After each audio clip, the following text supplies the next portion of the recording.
그래서 오늘의 총 주제는 7개입니다. 오늘의 총 주제는 7개입니다. 오늘의 주제에 대해서 잠깐 안내를 해드리도록 하겠습니다. 이 주제는 먼저 녹화된 것이 아니고 말씀을 다 전하고 그걸 요약해서 이걸 앞에다가 붙이도록 하겠습니다. 오늘의 주제는 개신교와 천주교의 선행은총에 대해서 좀 알려드리도록 하겠습니다. 그래서 개신교와 천주교의 믿음에 대해서 알려드리고요. 세 번째는 개신교와 천주교의 칭의에 대해서 알려드리고, 네 번째는 개신교와 천주교의 성례의 그 차이가 있습니다. 이게 전부 다 차이입니다. 차이에 대해서 알려드린 겁니다. 천주교와 개신교의 믿음이 차이가 있어요. 이 선행은총에 대해 차이가 좀 있고요. 그 다음에 다섯 번째는 개신교와 천주교의 성화의 차이가 있습니다. 그 다음에 개신교와 천주교의 여섯 번째 행위에 대한 차이. 이 행위가 차이가 있습니다. 개신교와 천주교의. 그 다음에 이 보상에 대한 차이도 있어요. 개신교와 천주교의 상급론도 차이가 좀 있습니다. 그래서 이 7개의 테마를 오늘 좀 이미 말씀을 전하고 마지막으로 이 내용들을 앞에다가 주제로 붙여넣도록 하겠습니다. 여러분 안녕하십니까? 성경말씀 사관학교입니다. 오늘 또 구약신약 말씀무장 275회가 되겠습니다. 275회입니다. 오늘 또 물질로 후원해 주신 분이 계십니다. 우리 한상률 성도님 10만원 진심으로 감사드립니다. 이 마지막 때 완전한 말씀 무장하여 완전한 하나님의 종으로 쓰임받기를 예수 그리스도 이름으로 기도드립니다. 선자 이름으로 선자를 영접하는 자는 선자의 상을 받을 것이요, 의인의 이름으로 의인을 영접하는 자는 의인의 상을 받을 것이라고 주 예수님께서 말씀해 주셨습니다. 저는 하나님께서 이 마지막 때 말씀의 나트로 사용하시려고 창세 전부터 예배해 놓은 자입니다. 저희의 연락처는 카톡 아이디 니키777이 되겠습니다. 이 말씀은 여러분의 기도와 후원으로 제작이 되고 있고, 우리 당대와 우리 후대에도 전파될 수 있도록 저희의 사후에도 유튜브에 이 영상들을 남겨놓을 예정입니다. 개신교의 구원론의 오류를 바로 잡으려면 오늘은 106회가 되겠습니다. 요즘에 우리가 개신교의 구원론과 천주교의 구원론을 제가 비교해서 설명해 드리고 있습니다. 이 앞전에 이제 추석 전에 우리가 의의 축을 중심으로 해서 제가 의의 축을 중심으로 해가지고 구원론을 설명해 드렸습니다. 오늘은 물론 의의 축을 중심으로 해서 설명해 드리지만 그 개신교와 구원론의 개신교의 구원론과 천주교의 구원론의 그 구원의 그 과정이라 그럴까요? 그 구원의 과정을 오늘은 중심으로 해서 좀 말씀을 전해 드리려고 합니다. 그래서 이제 7개의 큰 주제가 나옵니다. 그래서 처음에 예수님을 믿지 않는 자들에게 복음을 전파한다. 그래서 성령님이 미리 은혜로 역사하신다. 이것부터 시작을 해서 우리가 천국에 들어가서 보상을 받는 과정까지, 거기 7단계로 되어 있습니다. 그래서 이제 이거를 구원의 과정, 이 구원의 과정 7단계라 그럴까요? 오늘은 뭐 구원의 과정 이 7단계를 중심으로 해서 말씀을 전해드리도록 하겠습니다. 그래서 오늘은 개신교와 천주교 구원론을 두 축으로 비교해 주면서 오늘은 이 구원의 과정, 그러니까 순서가 있는데요. 구원의 순서라 그럴까요? 구원의 과정이라고 할까요? 그것을 7단계로 나눠가지고 여러분들에게 설명을 해 드리려고 합니다. 조금 이게 신학적인 용어들이 많이 나오기 때문에 좀 어려울 수 있어요. 신학을 안 하신 분들은 어려울 수 있는데 그 용어들을 처음에 들을 때는 생소하기도 하고 좀 뭔 말인가 싶기도 하지만 한 번 듣고 두 번 듣고 세 번 들으면 자꾸 듣고 싶어지고 진액이 나옵니다. 이 구원의 모든, 그래서 개신교에서 행해지는 모든 목회라든지 천주교에서 행해지는 모든 이 목회들이 이 구원론에 기초해서 행해지는 거예요. 그래서 이 구원의 과정에 보면은 이 성례라는 것도 넣습니다. 성례.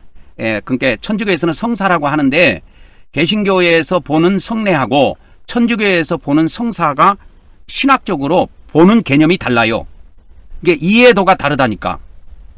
그래서 천주교는 절대적인 것으로 보지만 개신교는 그냥 부수적인 것으로 봐요. 그래서 뭐 성찬을 해도 되고 안 해도 되고 뭐 그런 겁니다.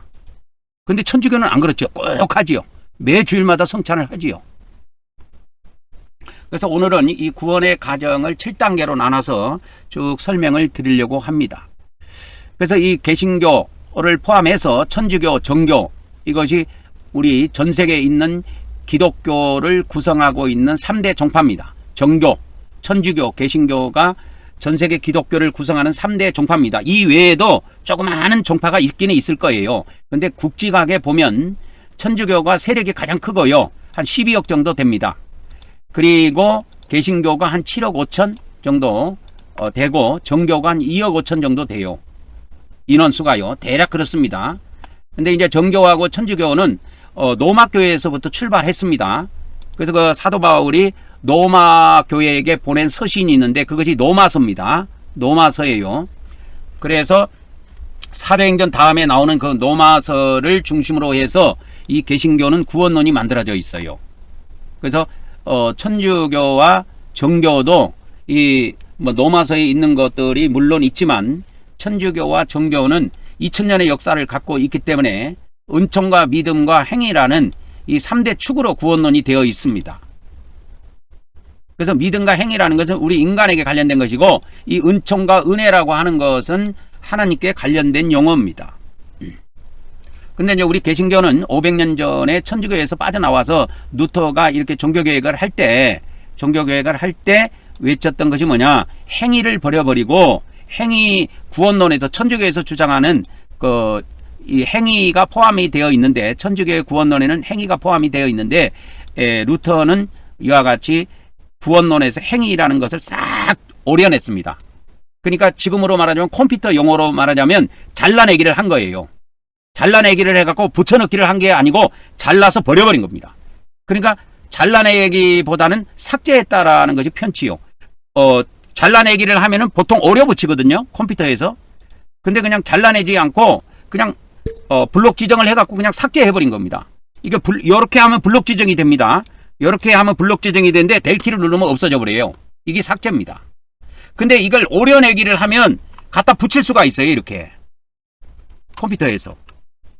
근데 루터는 그렇게 하지 않았습니다. 완전히 그냥 삭제를 블록 지정을 해갖고 완전 이걸 삭제해버린 겁니다. 그래서 개신교의 구원론에는 은혜와 믿음으로 받는 구원밖에 없어요. 행위라는 것이 나오기는 하지만 그거는 이제 상급론에서 약간 취급하고 이것이 개신교에서는 엄청 무시되어 있습니다.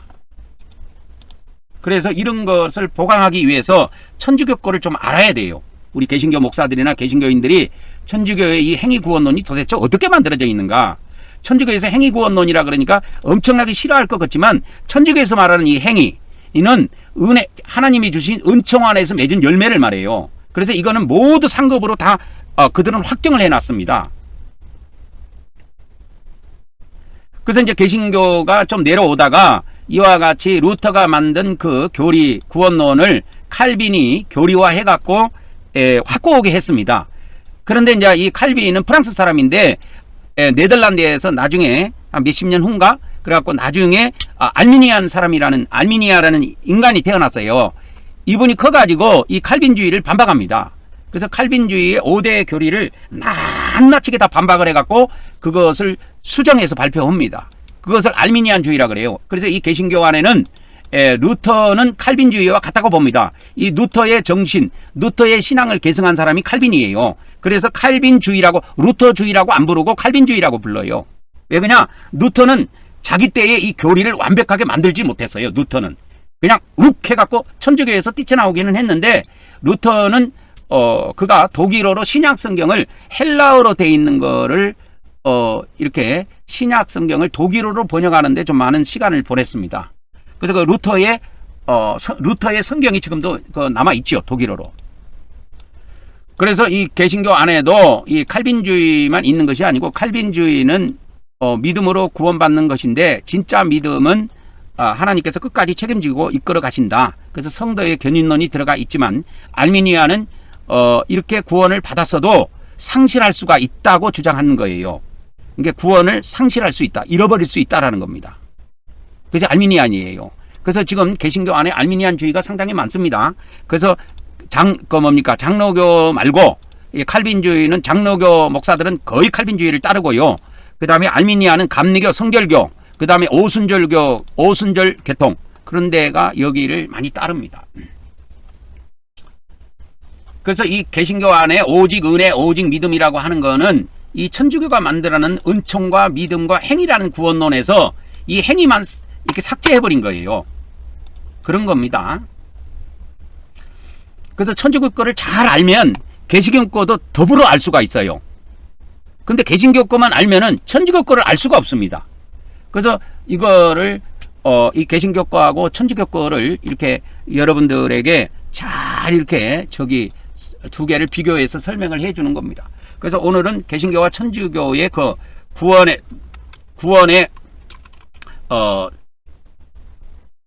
7단계라고 그럴게요. 구원의 7단계를 핵심 정리해서 알려드리려고 합니다. 7단계. 구원의 7단계를 이렇게 알려드리려고 해요. 그래서 처음에 우리가 이제 어떤 전도자들이 와고 복음을 선포하잖아요. 복음을 이렇게 전한다 이 말이요. 그때 복음을 전할 때 성령님의 이 선행 역사가 있다. 선행 은혜라고 그러죠. 그래서 천주교에서는 은총이라 그러고, 그래서 천주교에서는 은혜라는 단어를 잘 안 씁니다. 그래서 그 신약 성경에 보면은 이 하나를 제가 비교해 드릴게요. 베드로후서 3장 18절이 베드로후서 3장 18절이 베드로후서 마지막 절이에요. 여기에 보면 예수 그리스도의 은혜가 나옵니다. 예수 그리스도의 은혜라는 것이 나와요. 그러면 천주교에서는 이걸 어떻게 번역했느냐면 예수 그리스도에게서 받은 은총 이렇게 번역했어요. 그러면 뭐 헬라어가 다르냐? 이걸 헬라어로 카리스라 그래요. 그러니까 이 카리스라는 단어를 개신교에서는 은혜라고 번역을 했고 천주교에서는 다 은총으로 번역을 했습니다. 은총. 그래서 천주교 성경에는 은총이라는 것이 많이 나오고 이 천주교 성경에는 은총이라는 단어가 많이 나옵니다. 은총. 그래서 123절 나오지요. 123절. 그럼 은혜라고 한번 쳐볼까요? 은혜? 은혜는 12절밖에 안 나오네. 은혜는 12절밖에 안 나오고 천주교에서는 뭐 은혜라는 단어가 없는 건 아니네요. 그런데 대부분 은총으로 쓰고 있습니다. 은총. 은총이라는 이 카톨릭에서는 전부 다 은총이라는 단어를 썼어요. 근데 이제 그러면 신약 성경에 기독교 개신교 성경을 한번 봅시다. 개신교 성경에는 은총이라는 단어가 사도행전 7장 10절 한 번밖에 없어. 은총. 사도행전 7장 10절에 모든 환난에서 건져내사 애굽왕 바로 앞에서 은총과 지혜를 주심에 바로가 그를 애굽과 자기 온 집의 통치자로 세웠느니라 해서 은총이라는 단어가 한 번밖에 안 나옵니다. 그리고 나머지는 다 은혜로 번역이 되어 있어요. 그래서 은혜라는 단어가 132절이 나오죠. 이렇게. 이런 것이 천주교와 개신교의 차이점이에요. 그래서 여기에 이제 은총이라는 단어가 있고 은혜라는 단어가 있는데 이게 헬라어로 가보면 카리스라 똑같아요. 헬라어로 가면 카리스라 똑같아요. 물론 이제 다른 단어도 있을 수가 있지만 은혜와 은총이라는 단어를 썼을 때 대부분은 헬라어에 가보면 카리스로 되어 있습니다. 카리스. 여기다가 이제 카리스 마 해갖고 마가 붙으면 은사가 돼요. 은사. 카리스 마가 되면 은사가 됩니다. 은사. 그래서 이렇게 카리스 마 하면 은사가 돼요. 은사. 그래서 신령한 은사를 너희에게 나누어 주어. 이래갖고 은사가 있죠. 은사. 은사는 21절 나오네요. 개신교 성경에는. 그러면 카톨릭 성경에는 은사가 나온지 한번 봅시다. 카톨릭 성경에도 24절이 나오네요. 이 은사의 같은 경우에는 이렇게 쳐보면 거의 은사로 쳐보면 거기에는 거의 이렇게 카리스마로 나옵니다. 카리스마, 은사. 카리스마 이렇게 되어 있습니다. 그래서 요거는 이제 은사. 이렇게 합시다. 은사하면 이건 기독교 성경이나 개신교 성경이나 천주교 성경에서 카리스마는 대체로 은사로 통일이 되어 있다. 그러나 이 헬라어 카리스라는 단어는 천주교에서는 은총, 개신교에서는 은혜라는 단어를 즐겨 사용해서 번역을 했다. 그러면 지금부터 개신교와 천주교의 선행, 은총에 대해서 좀 보도록 하겠습니다. 그러니까 개신교는 천주교의 교리를 갖다가 뺏겨가지고 수정했다 이렇게 보면 됩니다. 수정했다 그렇게 보면 됩니다. 그래서 개신교의 복음 선포, 그 다음에 성령님의 선행 역사, 이게 은혜죠. 은혜. 선행 역사, 이걸 보통 은혜라고 부릅니다. 은혜. 천주교에서는 선행 은총 이렇게 부릅니다. 그래서 개신교의 이 성령님의 선행 은혜나 또 천주교의 선행 은총은 거의 비슷합니다. 내용이. 그건 보이지 않는 부분에 성령님의 역사하시기 때문에 내용은 거의 흡사하다고 보면 돼요. 그래도 그들의 각 종파에서 기록하고 있는 책이 있기 때문에 책의 내용을 보면은 차이점이 있어요. 그래서 개신교는 구원의 출발은 언제나 복음 선포와 성령의 역사로 시작이 된다. 사람의 마음이 스스로 하나님을 찾거나 믿음을 만들어내는 것이 아니라, 그러니까 인간 마음이 스스로 하나님을 찾아서 이렇게 믿음을 만들어내는 것이 아니라 복음이 전해질 때 성령님께서 먼저 역사하셔서 마음의 문을 열어주시고 그렇게 해서 회개와 믿음으로 준비를 시키신다. 그런 내용이 되겠습니다. 그래서 성령님은 아직 믿음이 생기기 전부터 역사하신다 이 말이에요. 그래서 그 사람이 예수님을 믿기 전에 미리 성령님이 그에게 찾아오셔서 이렇게 역사하신다 이 말이에요. 그래서 죄를 깨닫게 하고 그리스도의 말씀을 통해 믿음이 생기도록 역사하신다 이 말입니다. 믿음이 생기도록 역사하신다. 여기에 이제 관련된 성경 기절이 로마서 10장 17절에 있는 말씀입니다. 믿음은 들음에서 나며 들음은 그리스도의 말씀으로 말미암았 느니라. 그래서 복음을 들음으로 믿음이 생기는 겁니다. 이거는 처음 믿는 사람도 그렇지만 지금 이미 믿고 있는 사람들에게도 계속 말씀을 들음으로 믿음이 계속 공급되는 거예요. 그래서 말씀을 계속 들어야 돼요. 안 들으면 믿음이 꼬꾸라져 버려요. 그래서 타락해 버립니다. 이 선행 은혜가 없으면, 이게 성령님의 미리 베푸시는 은혜가 없으면 인간은 어둠 가운데서 결코 스스로 하나님께 나아갈 수 없다라고 하는 것이 개신교의 선행 은총에 대한 설명입니다. 천주교의 선행 은총도 내용은 비슷해요. 선행 은총은 다른 것이 아니고 그냥 성령님의 역사다 이렇게 보시면 됩니다. 그래서 이제 천주교의 선행 은총을 설명해 드리면, 구원의 시작은 언제나 하나님의 끌어주심이며 성령님께서 먼저 마음을 열어 회개와 신뢰로 방향을 돌리게 하는 선행 은총이다 라고 하는 것입니다. 그래서 요한복음 6장 44절의 말씀을 즐겨 사용합니다. 나를 보내신 아버지께서 내게로 이끌어 주시지 아니하면 아무도 내게 올 수 없다. 이거 예수님 말씀하신 거예요. 그래서 아버지께서 이끌어 주셔야 된다. 그럼 아버지께서 직접 오셔갖고 이끌어 주시느냐? 아버지께서 직접 오시지 않고 아버지의 영을 보내주셔가지고, 그러니까 성령님을 보내주셔갖고 그렇게 역사하신다. 그런 내용이 되겠습니다.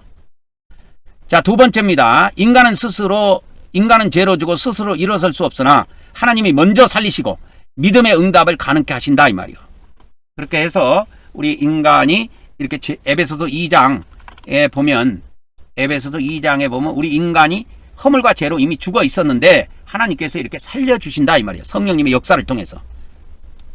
그래서 예전에 너희는 그 가운데서 행하며 이 세상의 풍조를 따르고 공중의 권세 잡은 자를 따랐으니 지금 불순종의 아들들 가운데 역사하는 영, 이런 악한 영의 역사의 지배를 받고 있었다. 전에는 우리도 다 그 가운데서 우리 육체의 욕심을 따라서 지내며 육체와 마음에 원하는 것을 하여 다른 이들과 같이 본질상으로는 우리가 지금 하나님의 자녀였지만 그때는 우리가 본질상 하나님의 진노를 받을 그런 진노의 자녀들이었다. 근데 하나님께서 국률이 풍성하신 하나님이 우리를 사랑하신 그 큰 사랑으로 인하여 허물로 죽은 우리를 그리스도와 함께 살리셨다 이 말이요. 자, 천주교, 그러면 이제 두 번째로 들어갑니다. 여기서부터 이제 본격적인 단계인데, 이제 믿음에 대한, 천주교에서 보는 믿음과 개신교에서 보는 믿음에 대해서 이 보는 눈이 달라요. 천주교에서 사용하는 이 믿음이라는 것하고 개신교에서 사용하는 이 믿음이라는 것에 대한 이해도가 달라요. 그 정도가 다르다니까. 정도. 이해에 대한 정도입니다. 이해도라는 것은 이해에 대한 그림이라기보다는 이해에 대한 정도. 깊이와 높이와 넓이와 그 길이가 달라요. 이 믿음에 대해서 보는 각도가. 그래서 개신교에서 말하는 믿음 했을 때 이 믿음은 개신교에서는 그냥 절대적입니다. 그냥 개신교에서는 오직 믿음으로 구원받는 거예요. 이거 하나로 돼 있어요. 이게 누가 이걸 만들었냐면 루터가 그렇게 만들어 놨다니까. 그러니까 루터가 그때 당시에 천주교에서 뛰쳐나오기 전에 수도원 생활을 했는데 수도원에서 그가 봤던 것이 로마서예요. 루터가 수도원 생활할 때 봤던 것이 로마서입니다. 그리고 이제 시편 정도가 있는데 시편은 그냥 기도할 때라든지 그렇게 찬미할 때나 이렇게 쓰는 것이고, 그러니까 이 루터가 종교개혁을 하기 이전에 봤던 성경은 로마서 한 권이 다라고 해도 과언이 아닙니다. 이게 중세시대에는 성경을 마음대로 볼 수 있는 게 아니에요. 지금이야 마음대로 보지만 중세시대에는 그런 것이 아닙니다, 여러분. 루터 시대만 해도. 그래서 루터가 그때 주로 보고 있었던 성경이 로마서 정도라고 하니까, 근데 이런 거 진짜 필사돼가지고 로마서 이거 한 권만 필사해도 로마서 한 권만 이렇게 필사해도 이게 루터가 독일 사람인데 이 독일어로 만일에 번역되어 있는 것을 한 권만 이렇게 번역해놔도 그 필사해서 쓰면 꽤 두껍습니다, 여러분. 굉장히 두꺼워요. 그래서 이 개신교에서 이 믿음이라고 하는 이 단어를 바라보는 그 이해도 하고, 천주교에서 이 믿음이라고 하는 이게 이제 헬라어로 피스티스라고 하는데 이 피스티스에 대한 이해도가 각각 다 달라요. 개신교에서는 그럼 어떻게 보느냐? 개신교에서는 이 믿음은 구원을 얻는 도구로 봅니다. 개신교에서는. 그래서 오직 은혜. 그래서 이 개신교의 구원론은 어떻게 되어 있냐면, 개신교의 구원론은 이렇게 되어 있죠. 그래서 구원을 얻는 도구이다. 인간은 자신의 의를 세우는 수단이 아니라 오직 그리스도의 의를 받아들이는 손과 같다. 그래서 이렇게 그리스도의 의가 저 십자가 위에 있는데 그거를 내가 믿음의 손을 가지고 딱 받아들이는 겁니다. 그래서 이 개신교의 구원론은 오직 믿음으로 받는 구원론입니다. 그래서 개신교에서는 믿음이 절대적이에요. 그래서 믿음이 절대적입니다. 그러면 천주교회는 그렇지 않습니까? 천주교회는 믿음에 첨가된 것이 있어요. 그래서 오직 믿음이라는 단어를 못 씁니다, 천주교에서는. 근데 개신교에서는 믿음 앞에다가 솔라라는 말을 붙여요. 솔라피데입니다. 그래서 오직이라는 단어를 붙입니다. 개신교의 구원론이에요. 이것이 이제 인간편에서 보면 믿음이고, 이거는 이제 인간편에서 본 거예요. 인간편에서 보면 그렇게 되는 것이고, 이제 신편, 하나님 편에서 보면은 이게 달라져요. 달라집니다. 개신교의 구원론이 달라집니다. 어떻게 되느냐? 이렇게 오직 믿음 이렇게 안 하고 오직 은혜로 구원시켜 준다는 거예요. 그래서 이 솔라 그라티아, 그렇죠? 솔라 그라티아 그렇게 부릅니다. 요거를 이제 잘 보이기 위해서 제가 이제 조금 줄여 보도록 하겠습니다. 그래서 솔라 피데 하면 인간편에 관련된 겁니다. 이거는 인간편에서 쓰는 용어고, 하나님 편에서는 솔라크라티아예요. 하나님이 우리 인간을 구원해 주는데 오직 은혜, 사랑의 마음으로, 은혜의 마음으로, 자비의 마음으로, 긍휼의 마음으로 구원해 준다는 거야.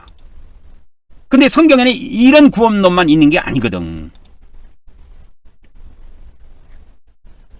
그래서 이 개신교에서는 믿음에 거는 기대가 절대적이라고 볼 수가 있어요.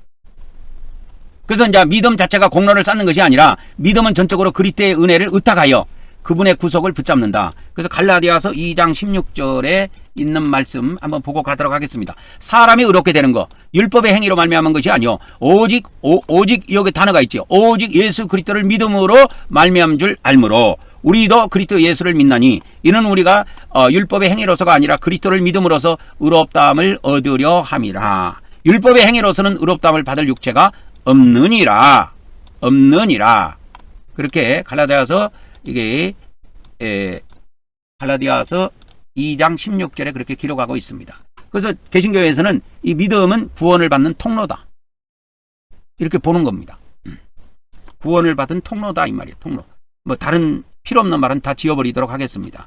그래서 에베소서 2장 8절 9절에 보면 너희는 은혜에 의하여 믿음으로 말미암아 구원을 받았니 이것은 너희에게서 난 것이 아니요 하나님의 선물이라. 행위에서 난 것이 아니니 이는 누구든지 자랑하지 못하게 하려 함이라.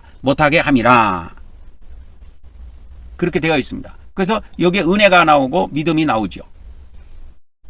그래서 은혜로 구원시켜 주시는 것은 하나님 편에서 그렇게 해주시는 것이고, 우리 인간 편에서는 그 하나님의 은혜를 받아들여서 믿음으로 구원을 받는다고 하는 것입니다. 이것이 쉽게 말하자면 제가 이야기하는 은혜 구원이에요. 이게 은혜 구원입니다. 그러니까 성경에는 은혜 구원이라는 축이 있어요. 근데 이 축만 있느냐? 아니에요. 은혜로 구원시켜주는 축이 있고 공의로 구원시켜주는 축이 있다니까. 이것이 은혜 구원의 축입니다. 그러나 성경 신약 성경에는 구원, 이렇게 구원의 두 축이 있어요. 두 축이 있다니까. 구원의 두 축이 뭐냐? 하나는 은혜의 축이 있고 하나는 공의의 축이 있어요. 두 축이 있다니까. 이 두 축. 그래서 에베소서 2장 8절 9절만 보면 우리가 은혜로만 구원받구나, 믿음으로만 구원받구나, 여기에 매몰되어 있어요. 근데 성경은 에베소서만 있는 게 아니야. 에베소서 2장만 있는 게 아니라니까. 신약성경이 이 사람들아 27권이나 돼. 27권이라니까. 바울의 은혜 구원의 축이 14권입니다. 13권이에요. 14권. 바울 거 다 합하면 14권이에요. 이게 바울 서신입니다. 바울 서신. 그러니까 바울은 은혜의 구원을 주로 기록하고 있어요. 그러나 이 공동서신이라는 야고보서 이제 히브리서 다음부터가 야고보서인데, 야고보서부터 저 계시록까지 9권인데 거기에는 축이 달라요. 그래서 이렇게 돼 있는 거예요. 공의의 축으로 돼 있어요.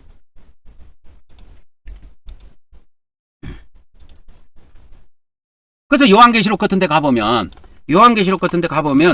거기 22장 12절에 나옵니까? 계시록 22장 12절에 보면 내가 속히 가리니 내가 출상이 내게 있어. 각 사람에게 그가 행한 대로 갚아주시는 거예요. 그래서 여기에서 각 사람의 행한 대로 갚아주시는 이 공의 구원이 있단 말이에요. 이게 공의 구원이라고 제가 붙여놨어요. 공의의 구원. 이게 공의의 축이야. 그래서 행한 대로 갚아주시는 거. 이 축이 성경에 엄청 많이 나와요. 행한 대로. 신약 성경에 이것이 굉장히 많이 나옵니다. 행한 대로. 그래서 이것이 마태복음에도 나오죠. 이 마태복음이 공간복음이라니까.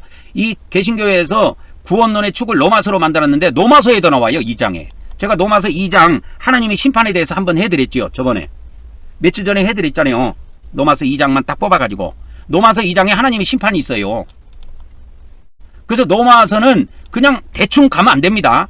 하나님의 심판을 놓고 의롭다함이 뭔지를 알고 설명해야 돼요. 하나님의 심판을 떠나서. 그래서 로마서 3장에 이 칭의가 나오는데, 믿음으로 의롭다함을 받는 칭의가 나오는데, 로마서 2장에 뭐가 나오느냐? 로마서 2장에 하나님의 심판이 나온다니까. 그래서 로마서 3장에서 칭의라는 걸 설명할 때 로마서 2장의 행위대로, 각 사람의 행한 대로 보응하신다는 이 심판을 염두에 두고 이거를 로마서를 해석해 가야 된다니까. 그래서 개신교에서 로마서를 해석하는 거하고 저 이기방이가 로마서를 해석하는 차원이 달라요. 차원이 엄청 다릅니다, 여러분. 그래서 이 나중에 로마서를 하나 띄워가지고 로마서 1장부터 해갖고 16장까지, 로마서가 16장으로 끝나는데 16장까지 제가 이거를 새로운 차원에서 개신교 눈으로 보는 것이 아니고 성경 그대로의 원어 그대로의 눈으로 가지고, 성경에 기록된 그대로를 가지고 개신교 목사의 눈으로 해석하는 것이 아니고 로마서를 성경 그대로를 놓고 한번 해석을 해주려고 그래요. 로마서를. 그래서 개신교에서는 이렇게 생각한단 말이에요. 개신교 목사들은 우리가 믿음으로 의롭다함을 받는다. 그것을 한자로 칭이라고 칩시다. 우리가 의롭다함을 받는다 이거요. 하나님 앞에 믿음을 통해서 의롭다함을 받는데, 그러므로 우리가 구원을 받았다. 그래서 우리가 사후에도 그래서 이거를 뭐라고 그랬냐? 이 칭의를 그럼 몇 번 받아야 됩니까? 한 번만 받으면 된다는 거예요. 이게 루터의 구원론이고 칼빈의 구원론이에요. 개신교 구원론의 뿌리라니까. 그래서 한 번만 받으면 된다. 그래서 한 번에 우리는 다 제산 받았다. 그래서 한 번에 우리는 의인이 됐다 이 말이에요. 믿음으로. 그래서 이 한 번에 법적으로 우리가 의롭다함을 받았기 때문에 이게 법적인 의인이다 말이에요. 법적 혈육을 가지고 있다. 그래서 우리가 죽어서 사후에 하나님의 심판대 앞에 가 서더라도 우리가 이 땅에서 법적으로 의롭다함을 받았기 때문에, 칭의를 받았기 때문에 한 번 받은 것이 이 혈육이 영원하다 해갖고 천국 들어간다는 논리가 개신교의 구원론의 핵심이에요. 근데 개신교 목사들도 깊이 있게 물어보면 이것을 한 번 받는 건지 10번 받는 건지도 모르고 있더라고. 한 번이에요, 한 번. 이게 얼마나 치명타인지 아십니까? 그러면 한 번에 내가 개신교 목사들한테 물어볼게. 그러면 한 번에 예수님을 믿어갖고 의롭다함을 받았는데 왜 또 죄짐은 회개하라고 합니까? 그래서 개신교에서도 저 기도원 같은 데 가면 자 우리 주여 삼창하고 회개합시다 막 그러면서 막 회개한다고. 옛날에는 청년 때도 기도원 가서 많이 해봤어요. 대학교 다닐 때. 그러니까 개신교에서 그러니까 은밀하게 따지면 그거는 개신교 교리 위반입니다. 그렇게 하면 안 돼요 원래. 이게 하는 것이 잘못됐다는 게 아니고 개신교 교리의 교리적인 측면에서 보면 그 목사는 이단이야. 개신교 측면에서 보면 이단이라니까. 근데 성경적으로는 잘한 거야. 이런 걸 정확하게 몰라 개신교 목사들이. 이것을 칭의를 받는데 1회만 받는 것인지 2번을 받아야 되는 건지 12번을 받아야 되는 건지 24번을 받아야 되는지 모른다니까 이거. 근데 이 루터하고 칼빈이 이 칭의라는 교리를 만들었을 때는 이례적인 용어로 썼어요. 법적인 용어로 썼다니까 이거를. 그래서 법적 선포라고 내가 알려줬잖아. 법적 선포다. 개신교의 이 칭의는 법적 선포다. 이건 한 번만 선포받으면 된다 이거요. 그래서 뭐냐? 법적인 영원한 효력을 갖고 있다 이 말이요. 그래서 사후에도 이게 적용된다는 이야기입니다. 그래서 천국 들어간대.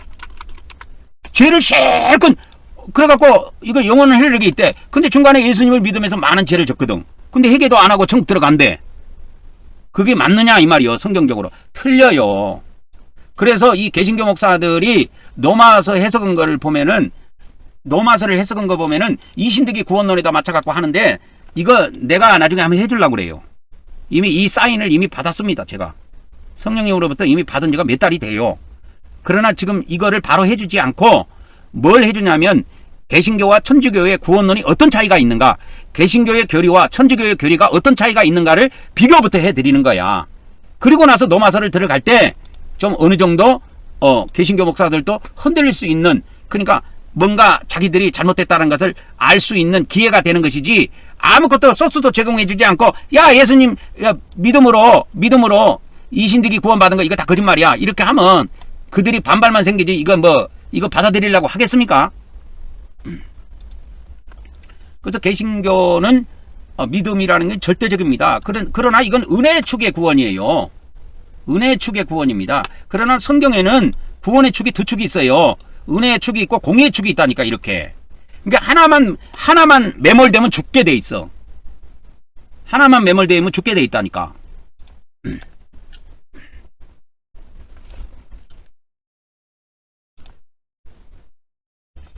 그러니까 이 은혜의 축과 공의의 축을 어떻게 이해하면 되냐면 이렇게 이해하면 돼요. 대한민국 법으로 내가 이걸 좀 설명을 해줄게.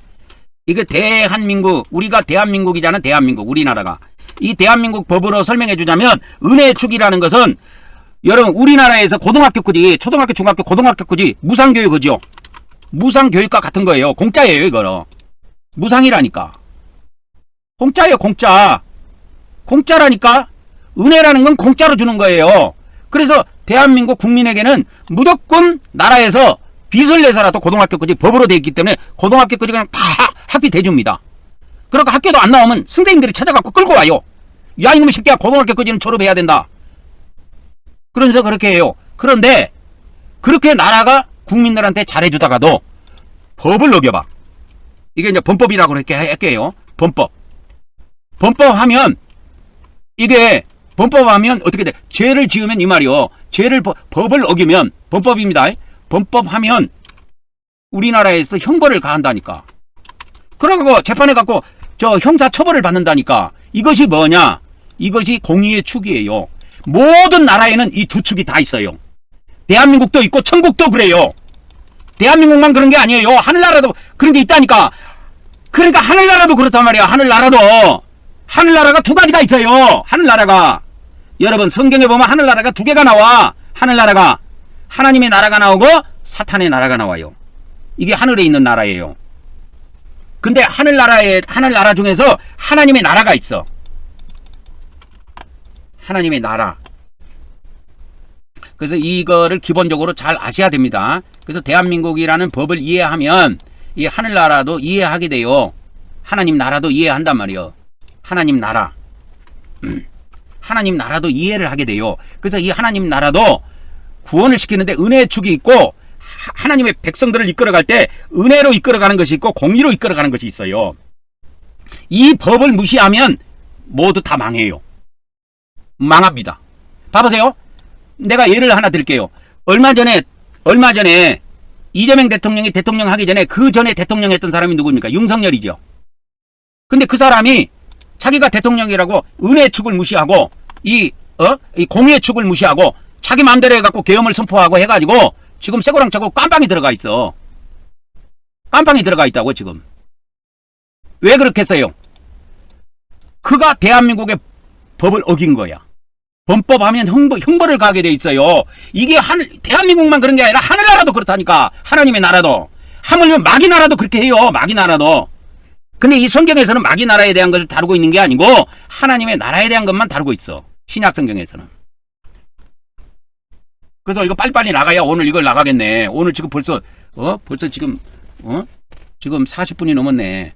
자, 그 천주교에서 보는 믿음하고 개신교에서 보는 믿음이 달라요. 근데 개신교에서는 이 믿음 하나 갖고 다 구원받는다. 절대적으로 보지만 천주교에서는 이 믿음을 뭐라고 그러냐? 토대 정도로 봐. 토대가 뭐예요? 기초 정도로 본다니까. 기초. 그래서 믿음은 계시를 참되게 받아들이고 그리스도를 신뢰하여 의롭게 되는 기초를 놓는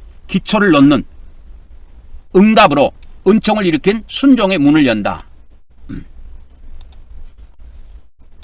그래서 이런 정도로 봐요. 그래서 이 천주교에서 바라보는 이 성경에서 말하는 믿음과 개신교에서 바라보는 믿음이 달라요. 그러니까 여기서부터는 완전히 이해도가 다릅니다, 여러분. 그래서 이 천주교에서 말하는 이 믿음은 단순한 동의가 아니라 그분 안에 머물므로 드러나는 관계적 신뢰이며 그 위에 구원의 건축이 시작된다 이 말이요. 그래서 천주교에서는 이것을 뭐라고 보느냐? 그냥 우리가 어떤 집을 짓는데 하나의 기초들 정도로 보는 거예요, 믿음을. 그러면 이제 세 번째 보도록 하겠습니다. 그러면 이제 믿음을 통해서 칭의가 일어나잖아요. 믿음을 통해서 개신교에서는 칭의, 천주교에서는 의화라고 하는데 용어가 다르지만 의롭게 된다는 측면에서는 믿음으로 의롭게 된다는 측면에서는 두 개를 놓고 비교해봐도 돼요. 그래서 이 앞전에도 설명을 해줬지만 개신교의 칭의할 때 이 의 있죠. 이 의가 뭐냐? 정가된 의야. 그리고 법정적 선언이라니까. 법정적 선언이 이해가 안 가면 그냥 법정에서의 선언 이렇게 그냥 이해하면 돼. 여러분 죄지면 법정에 가서 여러분이 판결을 받잖아요. 그래갖고 주문 해갖고 이렇게 딱 판사가 선언을 한다고. 그러면 그게 다야. 무죄면 무죄가 되는 거고 형벌이 죄가 있으면 감옥소에 갇혀갖고 형벌을 받아야 돼요. 이게 법정적 선언이야. 그러니까 개신교에서 바라보는 칭의는 법정적 선언입니다. 그리고 이 의가 천주교에서 말하는 주입된 의가 아니고 정가된 의야. 그러니까 내가 이제 여러분들에게 주입된 의다, 정가된 의다 이런 것을 딱 이야기해도 다 알아들어야 돼요. 아직도 이 말이 무슨 말인지 못 알아들었으면 이 앞에 제가 저번주에 올려드린 천주교와 개신교의 구원론의 차이점에 대한 영상들을 다 봐야 돼요. 그래서 개신교에서 말하는 칭의라는 거, 의롭게 칭한다, 의롭게 된다 라는 이 말은 하나님께서 죄인을 의롭다 선언하시는 법정적 사건으로 본다니까. 그러니까 법정에서 재판장이 딱 선언한 것 같은 것으로 해석을 한단 말이야. 그러면 성경에 법정적인 이런 단어가 나오느냐? 안 나와. 그럼 누가 이런 말을 지어냈느냐? 루터가 지어냈어. 이런 것은. 그러니까 법정적 이렇게 사건이라는 말이 성경에 나오냐 이 말이요. 성경에 안 나옵니다. 그럼 누가 이걸 만들어냈냐? 루터가 만들어냈다니까.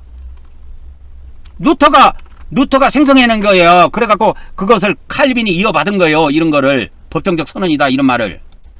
법정적 선언이라는 말은 무슨 말이냐면 이 법정적 선언이라는 말은 법정에서 재판장이 선언하는 것과 똑같은 그러한 효력을 갖고 있다고 하는 거예요. 그래서 예수님을 믿음으로 그 이전까지는 죄인이었는데 예수님을 믿음으로 하나님께서 의롭다고 선포를 하실 때 이때 완전히 모든 죄가 과거죄든 미래죄든 다 없어졌다는 거예요. 그리고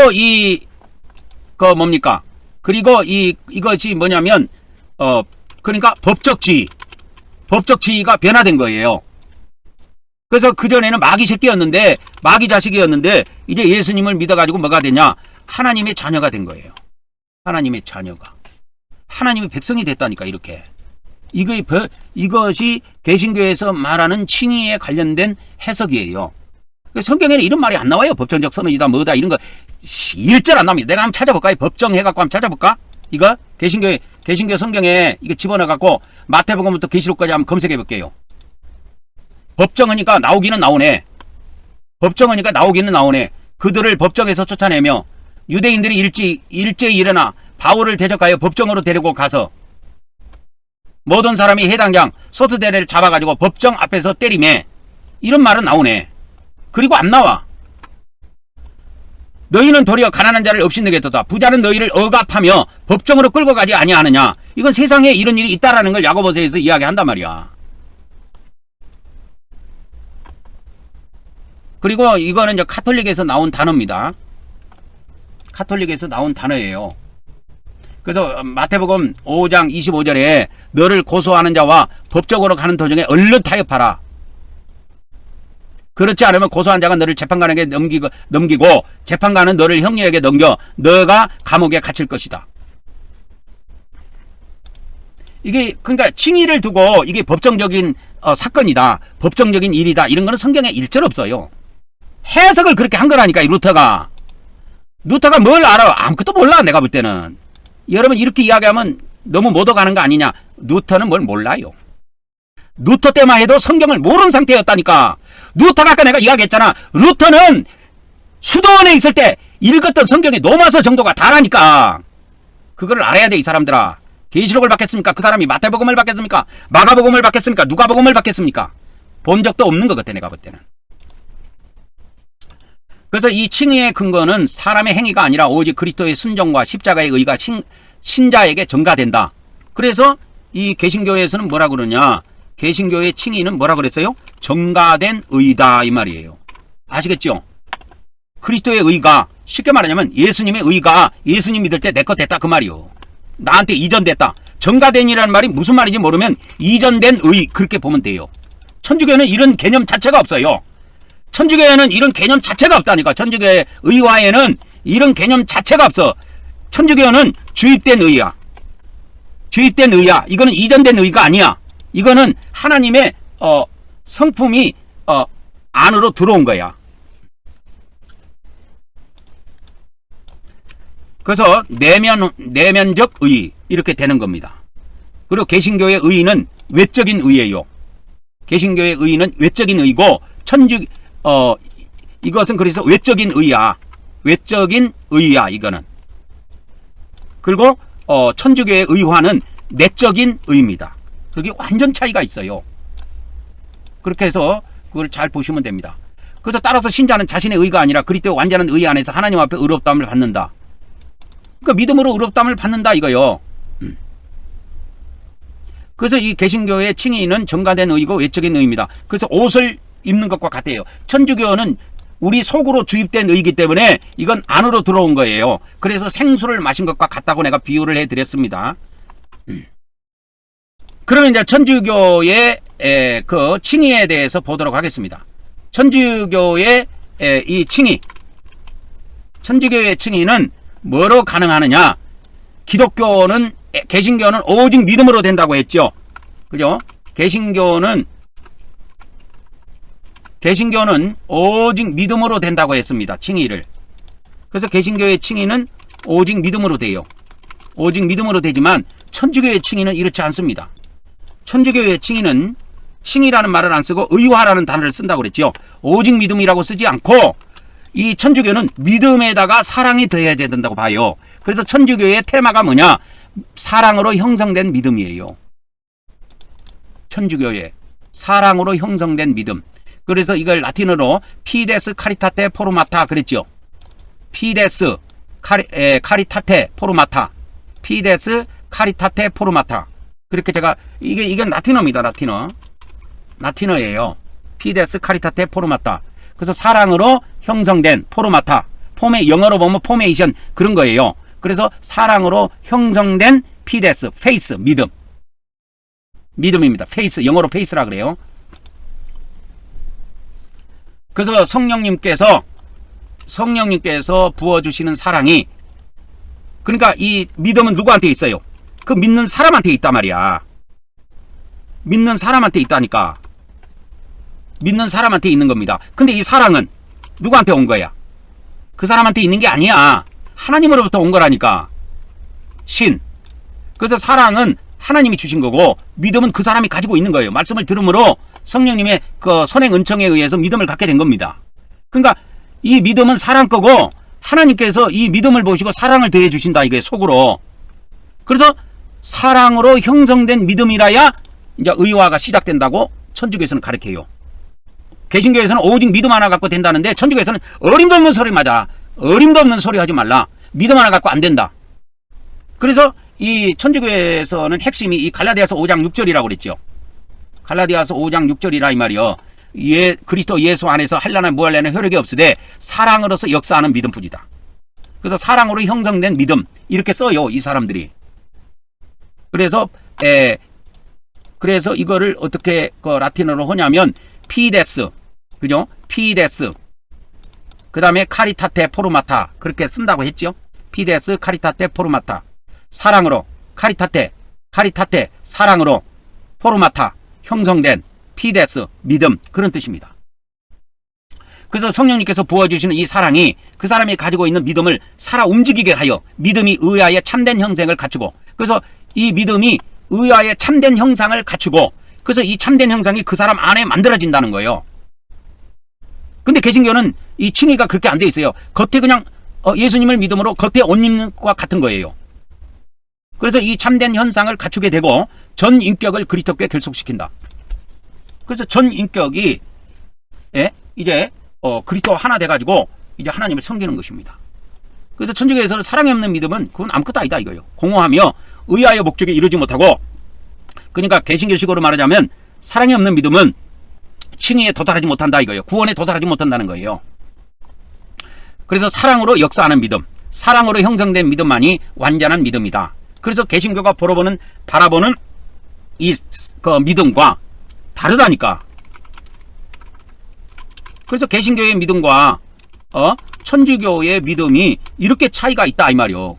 그래서 천주교에서 말하는 믿음은 사랑으로 역사하는 믿음이야. 그래서 그 사람들이 슬로건이 있는데 사랑으로 형성된 믿음이야. 개신교는 뭐예요? 개신교는 오직 믿음이야. 오직 믿음입니다. 개신교는. 이게 천주교와 개신교의 차이점이에요. 자, 네 번째 들어갑니다. 이 번호가 몇 번 가로로 되어 있는 거지, 이 번호가 몇 번까지 있냐면 7번에 가야 맞춰요. 7단계니까. 그러니까 7단계를 오늘 다 나가야 됩니다. 그래서 뭐 간단하게 설명해도 알아들어야 돼요. 못 알아들으면 한 번 더 들으면 돼요. 그래서 개신교와 천주교의 이제 성례에 대해서 봅시다. 개신교는 성례라는 단어를 즐겨 쓰고 천주교는 성사라는 단어를 즐겨 씁니다. 성사를 한번 눌러볼게요. 성사 어디 갔습니까? 성사 이거네. 성스러운 일 이 말입니다. 성사. 그러면 성례하면 이 성례도 있습니다. 성례 이겁니다. 이거 성례. 그래서 이거는 성례고 이거는 성사입니다. 성사예요. 성사에 대한 이해도가 달라요. 그래서 천주교에서 성찬을 보는 것하고 개신교에서 성찬을 바라보는 내용이 다르다니까. 똑같은 물건인데 바라보는 게 떡과 포도주가 앞에 있어. 개신교인이 그 떡과 포도주를 바라보는 믿음하고 천주교인들이 떡과 포도주를 바라보는 믿음이 다르다니까. 달라요. 완전히 다르다니까. 그래서 여기에다가 이제 간단하게 할게요. 자, 떡과 포도주 이렇게 할게요. 간단하게. 자, 그러면 이거 떡과 포도주가 눈에 보이잖아. 눈에 보인단 말이야. 근데 이것이 개신교인이 바라보는 거하고 천주교인이 바라보는 것이 달라. 차이가 있다니까. 차이가 있어요. 이 떡과 포도주를 바라보는 이 개신교인의 믿음과 이 떡과 포도주를 바라보는 천주교인의 믿음이 차이가 있다니까. 믿음 차이가 있다니까. 달라요. 완전 다릅니다, 여러분. 완전 차이가 있어요. 이거를 이해하면 됩니다. 아, 차이가 있구나. 그 어떤 차이가 있느냐? 자, 개신교에서는 그냥 세례와 성찬은 복음의 은혜를 보이는 말씀으로 제시하는 하나의 징표고 인이다 이렇게 봐요. 인 하면 좀 힘드니까 도장이라고 할게요. 도장 정도로 봅니다. 이게 징표. 그러니까 이게 이해가 안 가면 이렇게 하면 돼. 결혼식을 해서 그 반지 있죠, 반지하고 도장을 또 찍어. 결혼을 했다라고 하는 혼인 신고서에다 도장을 찍는다고. 그러면 도장을 찍어야 꼭 혼인이 된 겁니까? 아니야. 혼인은 이미 치러졌어. 결혼을 한 거야. 반지가 있어야 결혼한 겁니까? 아니야. 반지가 없어도 결혼은 한 거야. 부부야. 부부인데 그러면 이 부부의 뭐요 이게? 반지나 이 도장은 하나의 징표와 같은 거라 그 말이요. 이해하셨습니까? 그렇게 이해하는 게 소래요. 이 본론이 이해가 안 오면 그렇게 보면 됩니다. 개신교는 그런 식으로 본다는 거예요. 부부의 징표가 뭐냐? 반지와 도장이다. 그러면 이 반지와 도장이 뭐냐? 이 성례다 그 말이요. 세례라든지 성찬을 그렇게 봐. 그러면 부부가 결혼을 했는데 반지 평생 차고 있습니까? 반지를 빼기도 하죠. 반지를 빼기도 하잖아. 반지 없이 그냥 부부 생활 하잖아. 그러니까 개신교에서는 이 성례, 세례와 성찬을 아주 절대적으로 중요시기 여기지는 않습니다. 뭐 해도 되고, 그까이 거, 안 해도 되고, 이렇게 되는 거예요. 근데 천주교는 안 그래요. 절대적이에요. 안 하면 죽어요. 그게 차이가 있다니까. 그래서 개신교에서는 성례 자체가 구원의 허력을 자동적으로 일으키는 것이 아니라 이미 주어진 약속을 신자에게 확증하고 믿음을 견고케 하는 그런 역할을 한다. 그래서 반지를 봄으로 우리가 부부라는 것을 더 확고하게 해준다. 그 정도로 보는 겁니다. 그래서 성례는, 개신교에서 성례는 그리스도의 은혜를 보증하는 외적인 징표, 외적 징표 정도로만 봐요. 겉에 있는 반지 정도만 봅니다. 근데 천주교에서는 그렇게 안 봐요. 이 떡과 포도주를 보는 눈이 완전히 다릅니다. 자, 그러면 이제 천주교에 왔습니다. 자, 천주교에서 떡과 포도주를 바라보는 천주교인의 믿음이 개신교인의 믿음과 차이가 있어요. 천주교에서는 그러면 세례를 어떻게 보느냐? 세례는 보이는 표와 말씀으로 은총을 실제로 하나님이 이 세례를 통해서 은총을 실제로 부어주신다고 봐요. 그래서 죄를 실제로 씻어주고, 그래서 이것을 통해서 뭐가 된다? 의화가 시작이 된다. 개신교로 말하면 뭐 이신득이 구원과 같은 그런 개념으로 보면 돼요. 그래서 의화가 세례를 통해서 시작이 된다고 보는 겁니다. 그래서 천주교는 세례가 절대적입니다. 해도 되고 안 해도 되는 게 아니에요. 세례를 안 하면 의화가 시작이 안 되는 거예요. 그래서 구원이 시작이 안 돼. 근데 개신교는 꼭 세례 안 받아도 돼. 받으면 좋지만. 그러면 세례, 그러니까 그 성찬도 매주 꼭 하면, 매주마다 꼭 하면 좋지만 안 해. 대부분 개신교회에서는 1년에 한두 번, 많으면 두세 번, 세네 번밖에 안 합니다. 그래서 개신교회에서는 이렇게 봅니다. 천주교회에서는 이렇게 봅니다. 세례를 통해서 우리는 그리스도의 죽음과 부활과 하나 됐다. 그래서 완전히 세례를 통해서 새 사람으로 우리가 새 사람이 됐다. 이렇게 딱 고정화되어 있어요. 교리로. 빼도 박도 못하게 딱 교리화되어 있다고. 그래서 세례를 엄청 중요시게 여겨. 절대적으로 봅니다. 그래서 세례를 해도 되고 안 해도 되고 하는 게 아니야. 세례를 안 하면 의화가 시작이 안 된다니까. 세례를 통해서 의화가 시작된다고 그렇게 교리로 되어 있어요. 의화가 시작되는 문이다 이렇게 보는 거예요. 그래서 시작하는 문이에요. 어디에 우리가 집에 들어가려면 문을 열고 들어가듯이 이 문을 안 열고 들어가면 그 집에 들어갈 수 없듯이 이 문을 통과 안 하면 구원이 없는 거야. 그래서 천주교에서는 이 세례를 절대적인 것으로 봅니다. 그래서 예수님의 죽음과 부활과 연합한다 이거예요. 로마서 6장에 있는 말씀 그대로. 로마서 6장에 있는 말씀 그대로 봅니다. 그래서 무릇 그리스도 예수와 합하여 침례를 받은 우리는 그의 죽으심과 합하여 침례 받은 줄을 알지 못하느냐.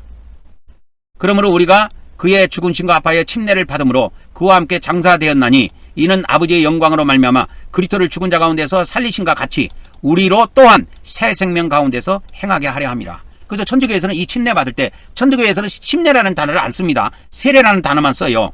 그것도 개신교하고 차이점이에요. 개신교는 침례 교단 안에서는 세례라는 단어를 안 써요. 오직 침례라는 단어를 씁니다.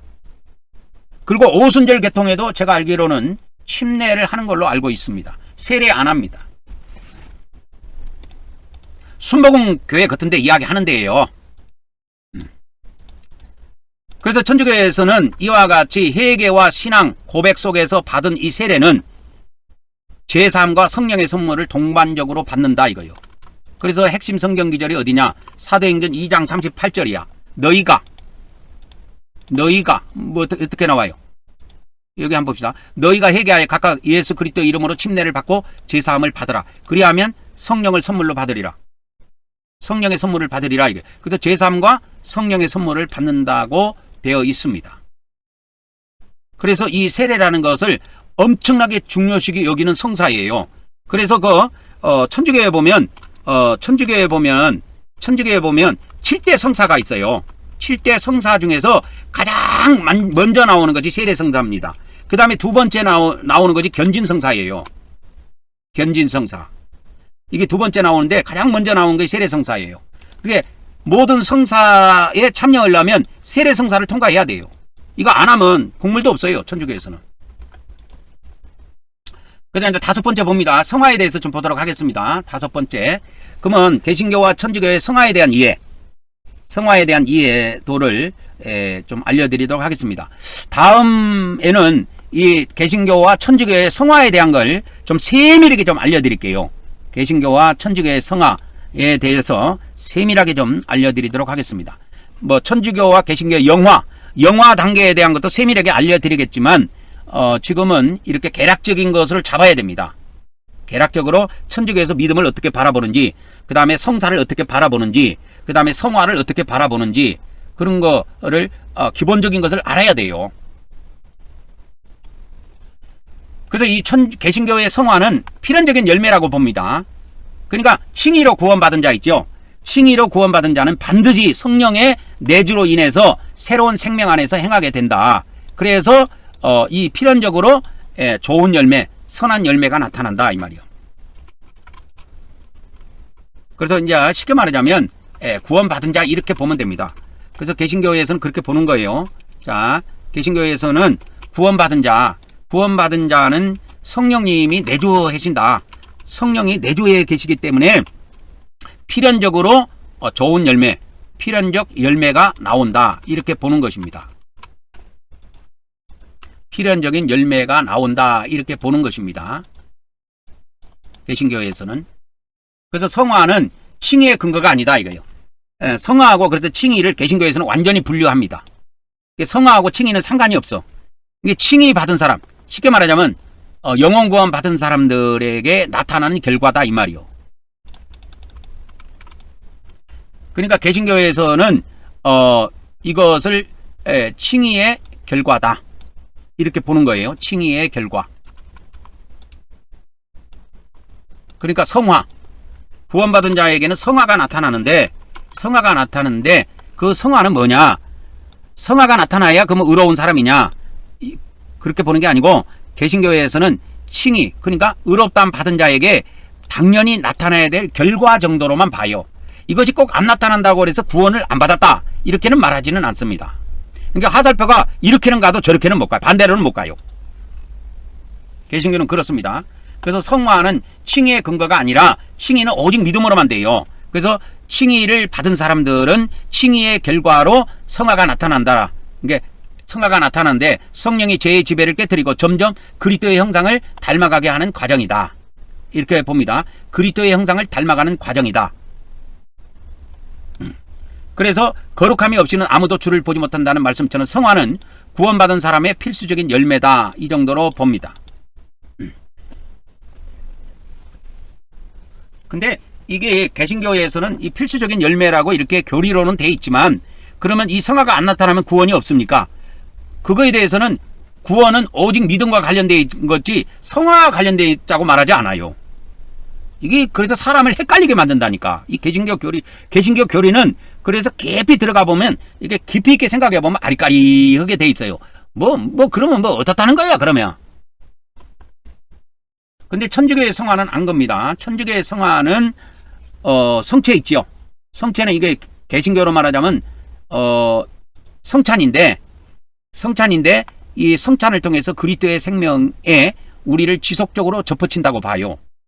그래서 그리스도의 생명이 매 주일마다 그리스도의 생명을 이게 접붙인다고 보는 겁니다. 그래서 개신교인이 이 성찬을 바라보는 믿음과 천주교인이 이 성찬을 바라보는 믿음은 천지차이예요. 그래서 그 성찬을 통해서 뭐냐? 은총도 자라고 내 안에 사랑도 자라고 그렇게 본다 이 말입니다. 그래서 이제 요한복음에 보면은 예수께서 이르시되 진실로 진실로 너희에게 이르노니 인자의 살을 먹지 아니하고 인자의 피를 마시지 아니하면 너희에게 생명이 없다. 내 살을 먹고 내 피를 마신 자는 영생을 가졌고 마지막 날에 내가 그를 다시 살리리라. 내 살은 참된 양식이요 내 피는 참된 음료로다. 내 살을 먹고 내 피를 마신 자는 내 안에 거하고 나도 그 안에 거하느니라. 이렇게 되어 있지요. 그래서 이 천주교에서는 이 성찬에 그리스도의 살과 피에 참여하는 거, 이것을 엄청나게 중요시하게 여깁니다. 그래서 중요시하게 여기기 때문에 천주교에서는 매주일 성찬을 합니다. 그러니까 근데 이것도 또 천주교에서도 이 떡은 동그랗게 해갖고 모든 성도들에게 다 신부님들이 먹여주는데 이 포도주는 또 신부님들만 먹는다고 그러더라고. 그러니까 이것도 완전한 법은 아닙니다. 이것도 떡과 포도주를 같이 먹게 돼 있지, 떡은 누가 먹고 포도주는 다른 사람이 먹고 그렇게 돼 있지 않아요. 성경에 마태복음 26장에 보면. 그래서 참고로 우리 한국경백교회는 매주일 성찬을 합니다. 그래서 모든 성도, 저를 포함한 모든 성도들이 떡과 포도주에 참여합니다. 이게 일반 개신교하고 다른 점이에요. 겉모습은 똑같지요. 건물도 비슷하고 뭐 썬팅도 비슷하고 하니까 비슷한 것 같지만 안으로 실제로 들어와 보면 현격한 차이가 있습니다. 그래서 우리는 어떻게 보면 개신교도 아니고 천주교도 아니야. 우리는 홀로 그냥 하나님 앞에 성경 따라가는 겁니다. 그래서 이 천주교의 성사 중에서 두 번째 성자가 견진성사라고 있어요. 견진성사가 뭐냐면 안수예요. 안수. 개신교로 말하면 안수인데 이 성령 충만 받게 하고 은사를 받게 하는 겁니다.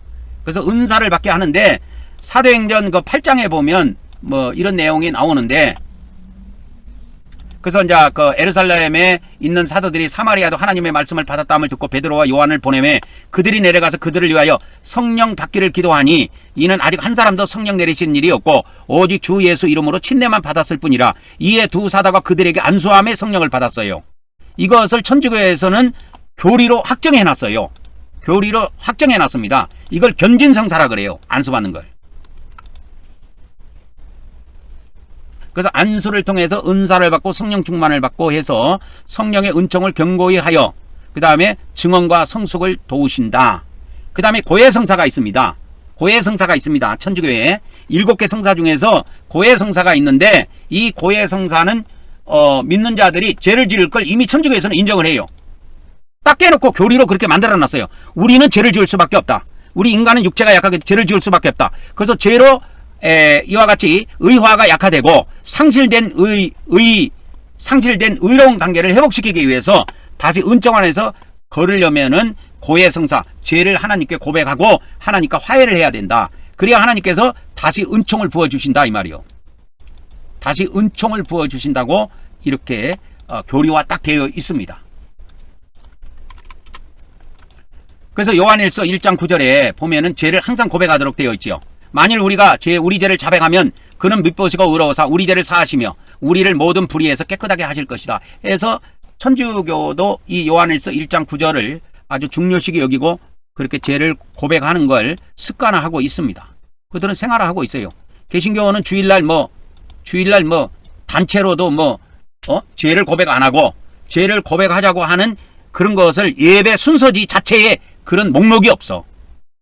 죄의 고백이라고 하는 그런 어떤 타이틀로 된 주보에 그러한 순서가 없다니까. 주보에, 예배 순서지에. 근데 천주교에는 고해성사실이 따로 있어요.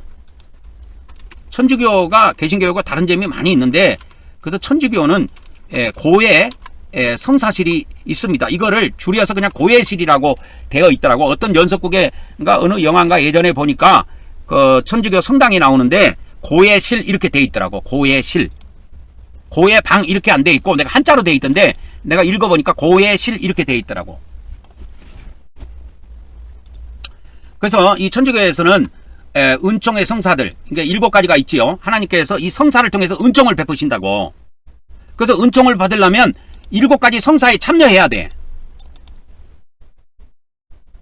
그 다음에 기도와 자선, 자기 부인의 실천을 통해서 그래서 은총 안에서 계속 성장해 갈 수 있다 이 말입니다. 이것이 그들의 성사론이에요.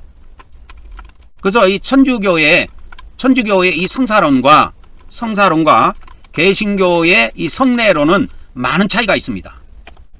많은 차이가 있습니다.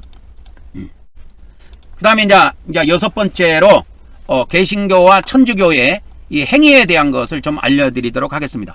오늘은 시간이 조금 더 가더라도 좀 길게 하도록 하겠습니다. 왜 그러냐면 이게 6번, 7번까지 가야 되는데 이게 6번에서 끊기가 뭐 합니다. 이게 6번, 7번 가지고 또 내일 1시간짜리를 만들 수가 없어요. 그래서 좀 길게 가더라도 제가 더 하도록 하겠습니다. 그래서 개신교와 천주교의 행위에 대한 이해도 달라요. 완전 다릅니다. 개신교는 개신교의 구원론에 이 개신교의 구원론에 이 개신교의 구원론에 보면 은혜와 오직 은혜와 믿음으로만 구원받는다고 돼 있죠. 뭐가 없어요? 개신교는 행위가 빠졌다고. 행위가 빠져 있어요. 없어요. 이걸 빼버렸다니까 개신교에서는. 그래서 개신교의 구원론에는 은혜와 믿음으로만 구원받는 거 돼 있고 행위가 빠져 있습니다. 근데 천주교에는 행위가 필수예요. 그래서 개신교는 이렇게 되어 있습니다. 선행은 칭의의 법적 근거가 될 수 없으나 살아있는 믿음의 필연적인 열매다. 그 정도로 봐요. 이게 당연히 나타나야 될 열매다. 필연적이라는 말은 그러니까 진짜 믿음이 있는 사람이면 선행이라는 것도 필연적으로 따라온다. 이렇게 이해하면 됩니다. 그러니까 개신교는 행위하고 구원하고는 상관이 없습니다. 근데 천주교는 상관이 있어요. 그래서 행위는 믿음을 드러내는 증거이고 믿음이 실제로 생명력이 있게 역사하고 있음을 보이는 외적인 징표다. 그 정도로만 봅니다. 그래서 진정한 믿음, 진짜 믿음은 이 말이죠. 진짜 믿음은 반드시 사랑으로 역사하며 하나님의 의를 받는 자는 그 의에 합당한 삶을 산다. 그러니까 합당한 삶 또는 합당한 열매가 나타난다 이 말입니다. 진짜 믿음이 있는 사람은 이런 열매가 나타난다. 이 정도로만 봐요. 그러니까 이런 열매가 안 나타난다고 그러면 진짜 믿음이 아니냐? 구원을 못 받은 사람이냐? 그 믿음은 가짜냐? 이랬을 때 그 말하기가 난처하지요. 그러니까 얼버무리고 넘어가는 겁니다. 개신교에서는. 그러나 천주교는 이 행위에 대한 것도 구체적으로 교리화 딱 만들어놨어요. 교리로.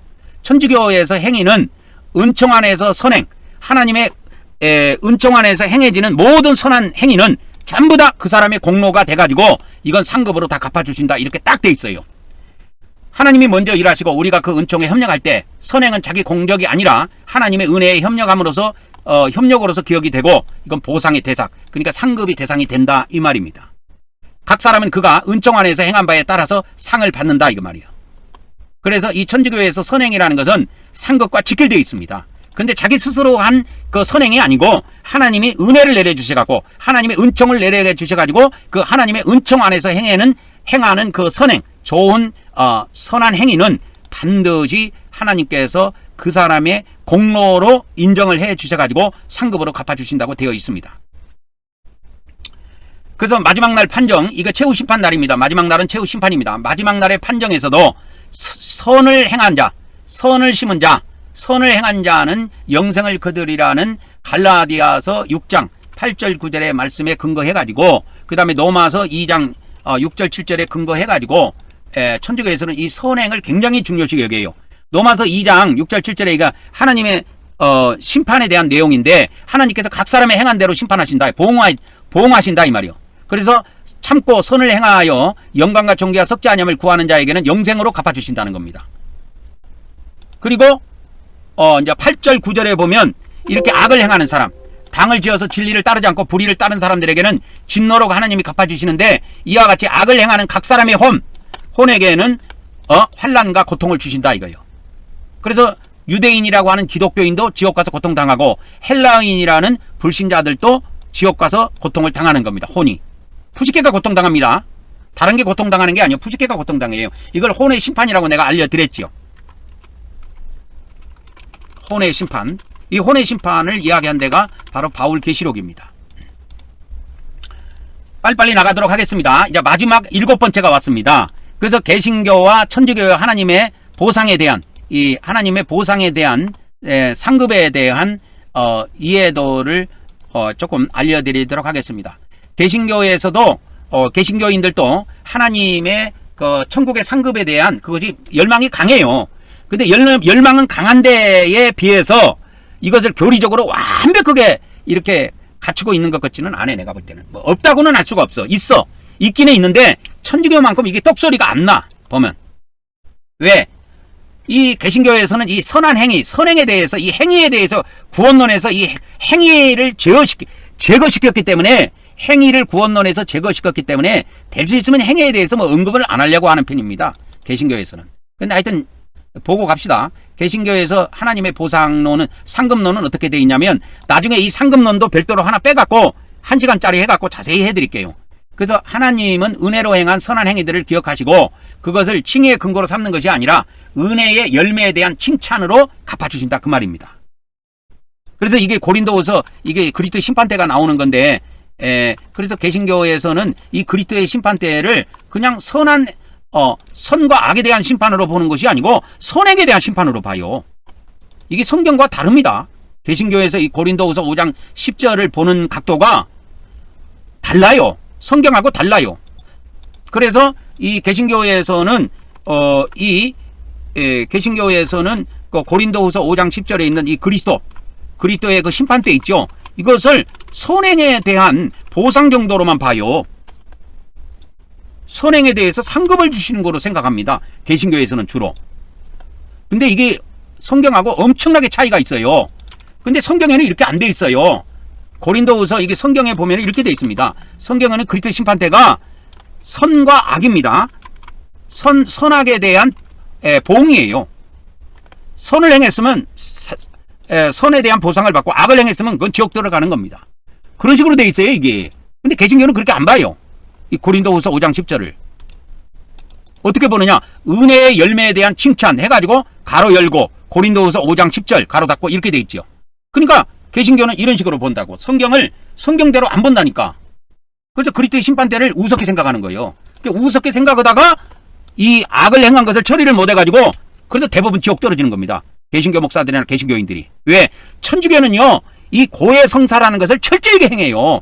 개신교에서 매 주일마다 이거 죄를 회개합시다, 죄를 고백합시다, 그런데 봤습니까? 우리 한국 경배교회에 빼놓고는 거의 없을 겁니다 아마. 그래서 이 보상은 공로의 대가가 아니라 은혜로 주어지는 이렇게 사명과 책임의 확대이자 종말의 확증이다. 뭐 이런 식으로 나열을 해놨어요. 그래서 결국 신자는 하나님의 자비 안에서 일한 만큼 칭찬을 받지만 칭찬을 받는다 이거요. 모든 영광은 여전히 하나님의 은혜에 속한다. 그러니까 하나님의 자비 안에서 일한 만큼 칭찬을 받는다. 이것이 상급이다 그 말이요. 이 칭찬을 상급 정도로 봐요. 그러니까 이 개신교는 선한 행위에 대한 것을 아주 구체화하지 않았어요. 아주 천주교는 구체화되어 있어요. 그러면 이제 천주교 것 보고 마치도록 하겠습니다. 천주교의 하나님에 대한 보상입니다. 그래서 면류관을 씌워주시는 것하고 영광의 확대 이렇게 해석을 해요. 그래서 개신교하고 개념이 좀 다릅니다. 주님은 은총으로 맺힌 열매를 의의 면류관, 생명의 면류관으로 갚아주시고 그것을 의아의 근거로 삼지 않으시고 은총의 결실로 칭찬하신다. 그래서 하나님의 은총 가운데 맺은 열매이기 때문에 그 칭찬으로 상급이 주어지신다 이 말입니다. 그래서 충성된 종에게는 더 큰 신뢰와 사명의 확대가 주어지며 이것이 하늘의 영광의 증대라는 방식으로 드러난다. 이렇게 보고 있는 겁니다. 그래서 최종 영광은 그리스도와 함께 고난에 동참한 이들이 함께 누릴 상속으로 그와 함께 영광을 받기 위해서 현재의 삶에서 고난에 동참하자 하는 로마서 8장 17절 18절에 있는 말씀을 그렇게 약속으로 천주교에서는 붙잡고 있습니다. 그래서 로마서 8장 10절이면은 자녀이면 또한 상속자고 하나님의 상속자여 그리스도와 함께한 상속자니 우리가 그와 함께 영광을 받게 하여 고난도 함께 받아야 할 것이니라. 생각하건대 현재의 고난은 장차 우리에게 나타날 영광과 좋게 비교할 수 없도다. 그래서 현재 이 지구상에 살 때 그리스도의 고난에 동참하자 그런 내용입니다. 그래서 오늘은 이제 천주교와 개신교의 구원론의 핵심적인 핵심 구조를 이 7단계로 우리가 핵심 구조를 7단계로 살펴보았습니다. 그래서 시간이 좀 많이 갔는데 오늘 여기까지 하고 내일은 또 다른 내용 가지고 천주교와 개신교의 구원론의 차이점 중에서 다른 테마, 다른 주제를 가지고 여러분들에게 말씀을 전해드리도록 하겠습니다. 내일 뵙겠습니다.